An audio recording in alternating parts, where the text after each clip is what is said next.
trabajadores y empresarios han negociado sus salarios del año 2003 a la fecha como no se había visto desde nunca. Salario que, por cierto, estaba en 200 pesos, el salario mínimo vital y móvil, cuando comenzó el gobierno, y hoy está arriba de los 1.500 pesos, con también importantísimas adecuaciones, aumentos de los haberes y jubilaciones de todo el sector pensionado, que además el Estado ha recuperado el manejo de los recursos de los trabajadores para ponerlos al servicio de los trabajadores y de la economía real, de la que genera trabajo, de la que genera actividad, de la que genera empleo, que es, a mi criterio, la generación de más y mejor empleo, la única salida que se puede ofrecer frente a la crisis global. Tenemos que clausurar una etapa del capitalismo en donde se creyó que el dinero generaba dinero por sí mismo, sin necesidad de pasar por el circuito de producción de cosas, de bienes, de servicios. Como dijo Krugman, un capitalismo que ganaba dinero haciendo cosas, no un capitalismo que gana dinero únicamente con el dinero, porque esta es también una de las causas de esta crisis global que hoy nos afecta, además también del desarrollo muy desigualitario entre norte y sur, algo que también se debe comenzar a revertir para poder volver a retornar a la senda del crecimiento. El país el año pasado hizo frente a la crisis prácticamente sin modificar su tasa de desempleo. Con instrumentos diversos, heterodoxos, no teníamos una sola receta porque eran diferentes los problemas que se planteaban en cada una de las actividades y por lo tanto no había una respuesta única para todos los problemas, porque nunca los problemas son iguales, porque nunca las actividades económicas son iguales y por lo tanto exigen un grado de heterodoxia y de creatividad que nos permita responder adecuadamente a esos problemas. Por ejemplo, desde el Ministerio de Trabajo implementamos un programa en el cual ayudábamos a completar los salarios de los trabajadores en aquellas empresas que tenían problemas, porque una de las claves, el objetivo fundamental que me planteé frente a la crisis, recuerdo todavía una reunión que los compañeros de la Confederación General del Trabajo seguramente no olvidarán, que tuvo lugar en marzo, febrero, fines de febrero, marzo, cuando estaba en ebullición toda la crisis, y vinieron a verme para solicitar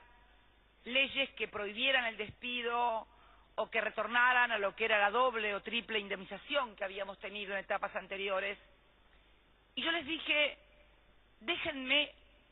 apostar a otra cosa, déjenme apostar a que lo principal en la crisis sea mantener el vínculo laboral, evitar que llegue el telegrama de despido, acordar las modalidades durante la crisis y en lo que falte que esté el Estado presente para ayudar en la inversión y que no despidan trabajadores. Mi obsesión,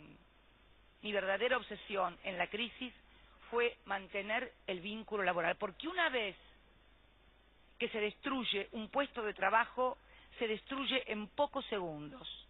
Son los segundos que tarda el gerente de personal en ordenar la confección del telegrama de despido. Pero luego, reconstruir ese puesto de trabajo que ese telegrama destruyó en un instante cuesta mucho más tiempo. Por eso, mi verdadera obsesión era precisamente mantener la vinculación de los trabajadores con la empresa, porque no podía olvidarme, era casi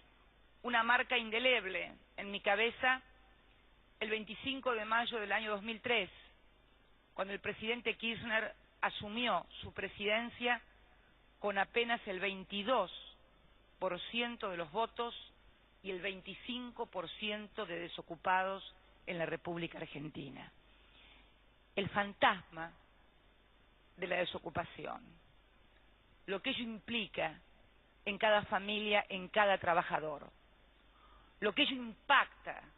en el crecimiento de un país, pero no solamente porque obviamente quien pierde el trabajo deja de consumir, sino lo que impacta en torno a expectativas de consumo y por lo tanto en cuanto a expectativas de inversión por parte de las empresas, es de efectos francamente demoledores. Quiero contarles una experiencia que realmente signó también un poco esto de la heterodoxia en cuanto a abordar los problemas. Como les decía, nosotros hemos recuperado el manejo de los recursos, de los aportes de los trabajadores al sistema previsional que había sido privatizado durante la década de los 90 y se utilizaba para la aplicación o para la especulación. Con estos recursos, recuerdo muy bien, hubo problemas, por ejemplo, en una filial automotriz de una importante firma americana, una filial, una planta automotriz modelo, localizada en la ciudad de Rosario, un sector muy industrial de la República Argentina. Ellos antes de la crisis habían presentado la plataforma de un nuevo modelo que se iba a construir en la República Argentina. Vino la crisis y obviamente su casa matriz no le envió los fondos y no solamente eso, sino que peligraba la fuente de trabajo de miles de trabajadores. Y recuerdo que dimos un préstamo con los recursos de los trabajadores. Yo decía, jamás hubiera imaginado en mi vida estudiantil que finalmente siendo presidenta de la República iba a terminar dándole un préstamo a la General Motors. Si alguien me lo decía, hubiera dicho que estaba loco o demente, pero esto demuestra la heterodoxia. Fue un préstamo que se dio con un plazo de 4 años. Ya, esto fue en el año 2009, no solamente no se despidió ningún trabajador, sino que se incorporaron casi 900 trabajadores más a la planta. Ya han restituido el 50% del préstamo, que era a 4 años, y ahora en agosto terminan de cancelar el préstamo. Refiero esto como, junto al modelo de los REPRO, que eran los instrumentos del Ministerio de Trabajo, a las negociaciones personales con sectores más vulnerables para poder seguir conservando los puestos de trabajo, como las múltiples herramientas en las cuales estuvo presente el Estado. Pero además, y fundamentalmente, esto fue una política macroeconómica, sostener la demanda agregada. Para eso también, y por una cuestión de sensibilidad y de convicción social, creamos también la asignación universal por hijo, que es una extensión de las cargas y de los salarios familiares para aquellos trabajadores que no tienen empleo o para aquellos que teniéndolo no tienen el mínimo vital y móvil, lo que también significó un fuerte incremento del consumo popular y por lo tanto un fuerte incremento de la actividad económica. Fuimos, según Naciones Unidas, China y la Argentina, los 2 países que más medidas de carácter fiscal hemos tomado para hacer frente a la crisis. Por eso quería